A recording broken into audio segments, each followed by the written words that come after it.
Hello, everyone. It's Vicky. I am here to begin our 3-day event where I am going to unpack for you the roadmap to building a bookkeeping business. I have my water because I have been under the weather. Today is the first day that I have come out to life with people and communicating with the outside world. So the flu this year is no joke, and it had me down for several days. So if my voice sounds horsey or if I sound nasally, it's because I am. So I apologize, but I am here, and I had planned this week right before Christmas. I wanted to do a really special workshop with all of you. And so I was determined not to let this pass. So I'm not. I'm going to do this. We're going to do this thing. So I'm excited for you about what I have to teach you this week. A lot of you are new in here, so I do want to take a minute to introduce myself to you. If you can see me, just say hey in the Facebook group.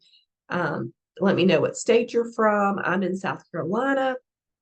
Just communicate with me so I know everything's working tech-wise, because I haven't done a video in a week or so since last week. So want to let you know, my name is Vicki Watkins, and I own my very own virtual bookkeeping business, and I also mentor other women how to build their bookkeeping businesses too. So I have two businesses running, okay? I have been doing physical book work for many years now. I actually have about 20 years worth of experience in the accounting industry, and my heart is for small businesses, which brought me to the place of the light bulb kind of went off, and I was like, I can only serve so many small businesses. However, I can teach an uncapped amount of women. There's no number, no limit on me teaching women how to do bookkeeping too, so that we can all serve these small businesses that need us, that need our services. And so that's kind of the heart of where my second business birthed out of. And that's why you're here. That's how you found me.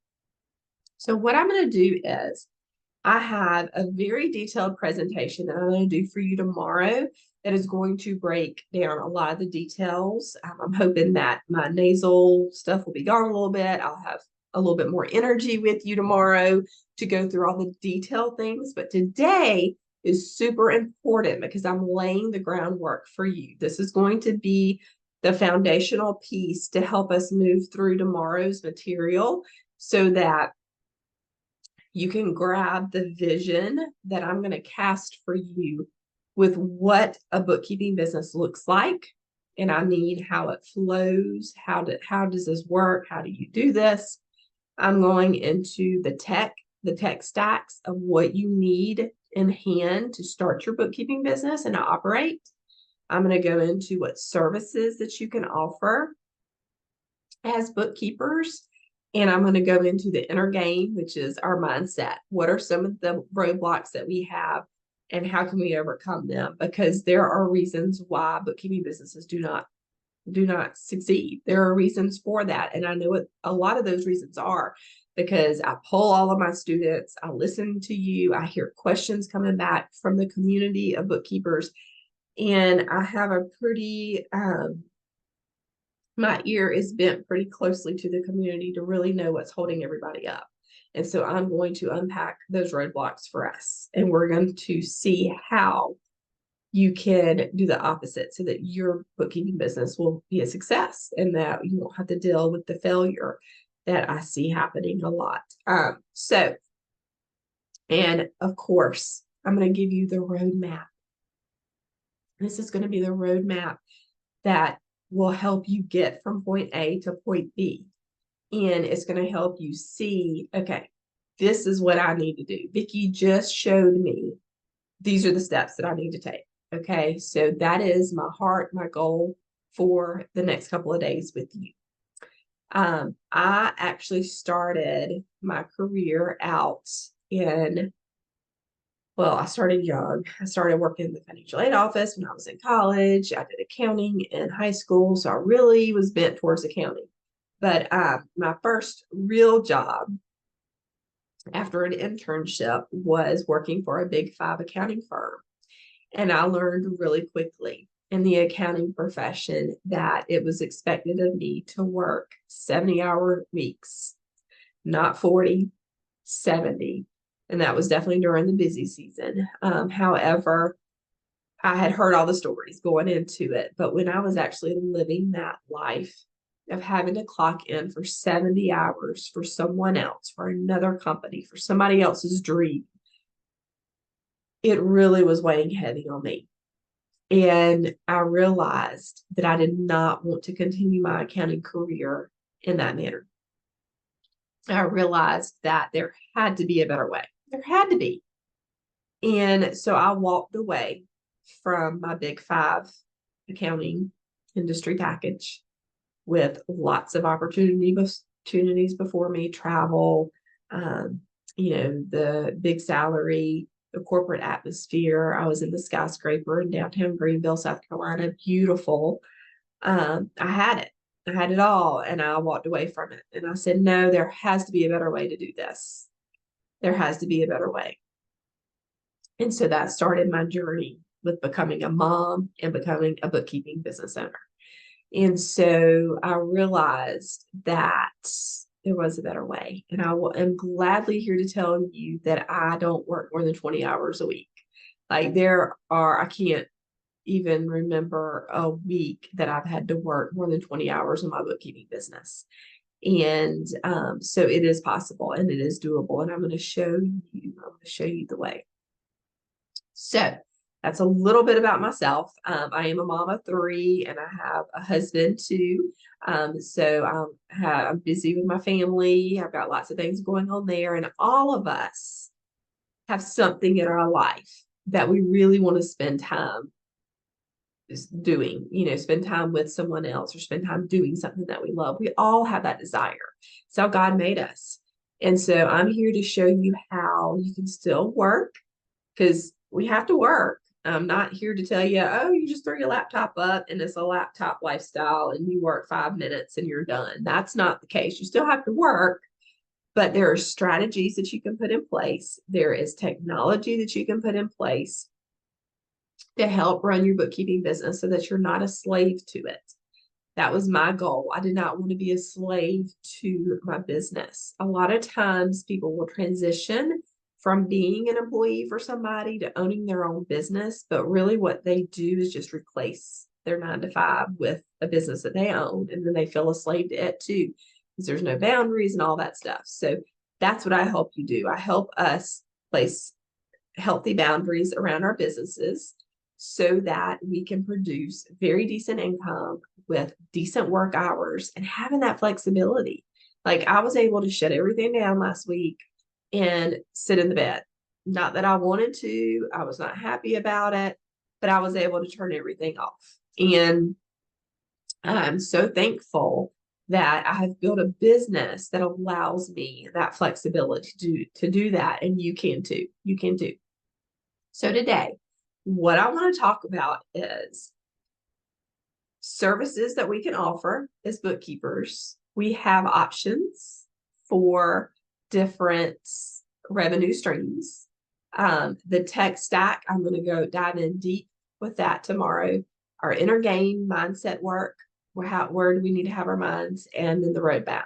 So the roadmap is we have to create the business, then we have to obtain and attract clients to us, and then we have to optimize and scale that. That is the roadmap, and I'm going to break all that down for you. It is 3 simple steps. It really is.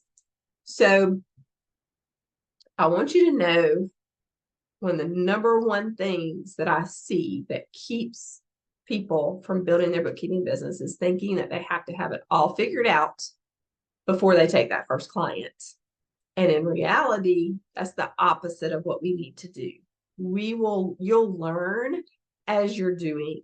And so to think that you have to have all the certifications, you have to have all your ducks in a row before you can accept that first client is a lie. And that's what keeps us stuck. So some of the things I want to cover with you today are those quick action step things that you can do that I see keeping people stuck. But it's just a matter of making the decision to doing it. And the first one is come up with a name. We just need a name for our business. And so today, if you don't have a name, I want you to come up with a name. If you do, I want you to post it below this video. I want you to tell us what the name of your bookkeeping business is, because there's something about giving identity to our business, putting it out into the world, letting us know. And I want to celebrate you. I want to celebrate your business. Lots of you said, I am ready, and I'm ready to start this business, bookkeeping business thing. I am ready to figure this out, Vicki. And I hear you, and I want to know what your business name is. If you don't have a business name, this is where I see people get stuck. I want you to just use your last name and add bookkeeping services to it or solutions to it, something. Make it simple. Simple is better than nothing. We want it done, okay? This is something that just needs to be done. So let's get our business name. And giving a name to our business actually gives life to it. If you think about it, when a child is born and the mom and dad give a name to that child, you're giving it an identity, you're giving it life. Exact same thing happens with the bookkeeping business. If we get an animal, a new pet, what's the first thing you do? I'm going to name it. So you give your business life when you name it. So name your bookkeeping business. Make sure we do that. I want that done today. So tomorrow we can go into this thinking about the name of our business. Okay, so when I move through all the tech stack and all the options you have to offer as services, then you can go, you know what? I can see, add it all up, offering payroll as a service. This is going to help you visualize and make your business come to life. Do y'all agree that the name is really important? If you do, just say yes. I mean, the name seems so simple, but so many people get hung up on this. And the other thing I see too is you have the business name, but you're not telling anybody the name of it. So tell me, I want to hear that business name. It's just something about making it official, that business name. Okay. The second thing that I want you to think about today and tonight, this is kind of your action item to do also, is I want you to think about who you want to serve as a bookkeeper. You may not quite understand yet what bookkeeping looks like. You may not understand yet what services you can offer as a bookkeeper. I'm going to cover all that for you. I'll do that tomorrow. But what you can do is you can think about some of the industries that light you up. My formula for this that I teach my students is, when it comes to finding industries to serve as bookkeepers, think about things that you love, your passion plus the skill set of bookkeeping equals a profitable business. So I want you to take some of the things you really like, think about those things. Who would you like to serve? Because the goal is to build a bookkeeping business that we enjoy getting up on Monday mornings to serve our bookkeeping clients, because they're in industries that we like, that we enjoy, that we know about. You know, it may not be that you love the industries, but you know a lot about it. One of my students, Amanda, she has a 6-figure bookkeeping business and she serves truck drivers. Does she love truck driving? Not really, but her dad was a truck driver and her best friend is a truck driver. So she was able to pair her skill set of bookkeeping skills with truck drivers who drive 18-wheeler trucks, who wanted their weekends back because they were spending their weekends doing paperwork in their shoebox. And they now pay Amanda over $1,000 a month to do all of their bookkeeping needs. And she has 8 clients and she has a 6-figure business. That's what I'm talking about. Thinking through, what industry do you really want to serve?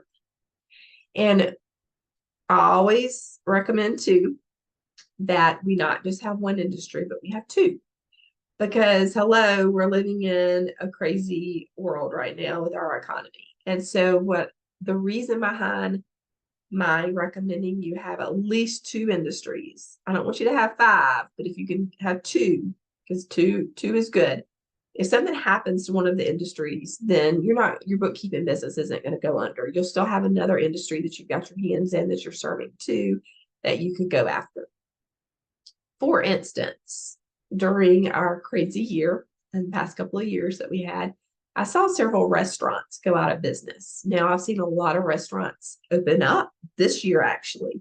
Lots of restaurants in my small rural community have opened up, but I also saw a lot close. So, if I had had all of my clients in the restaurant industry, I would have really felt it. But I didn't feel it so much because I lost two clients that were restaurant owners. I didn't really feel the hurt in my monthly recurring bookkeeping clients because I have another industry that I serve too. So, action item for tonight, name your business and decide on an industry that you want to serve. Some ideas, okay, to think about.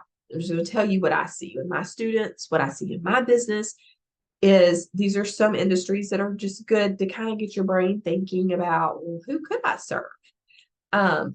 When you're thinking about this, also think about pre-qualifying your potential clients, your potential industry that you want to serve. Make sure it's an industry that can pay you. As a bookkeeper, we want businesses that can pay us our monthly bookkeeping package price. Okay. We want them to be able to pay us. So pre-qualify them, make sure they're profitable industries. Okay. So one is real estate agents.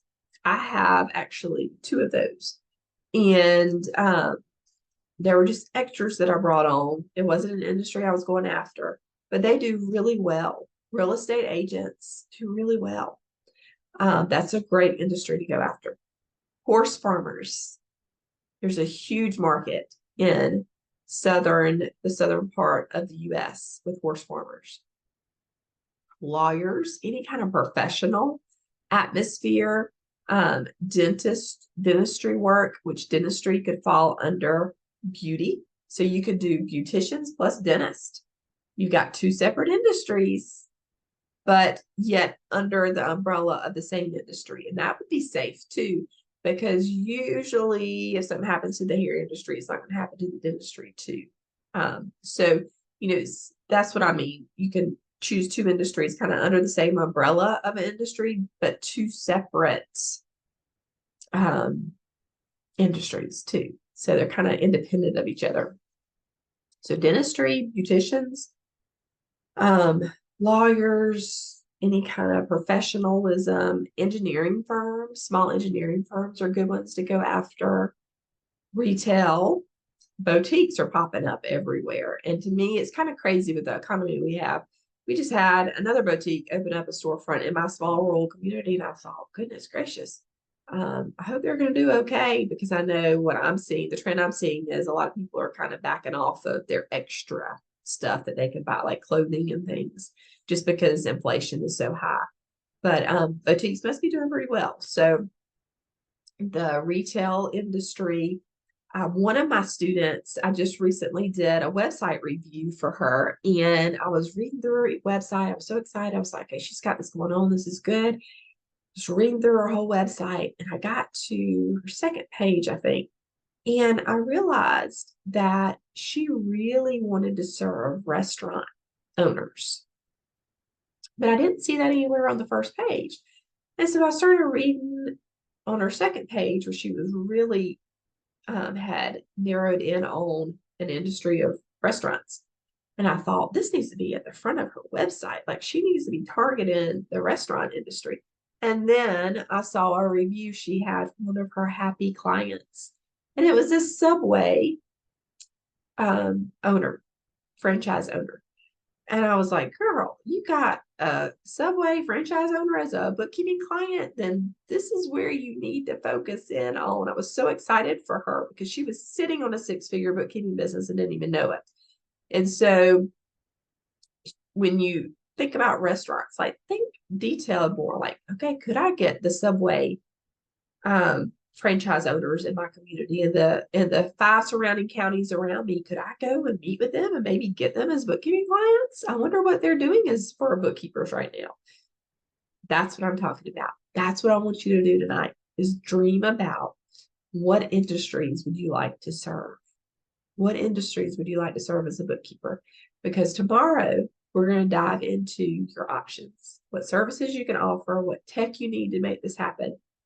And attracting those industries to you so that you can build your portfolio with clients that you love, the industries that you love. So again, I want you to know that you don't have to have it all figured out to start this journey.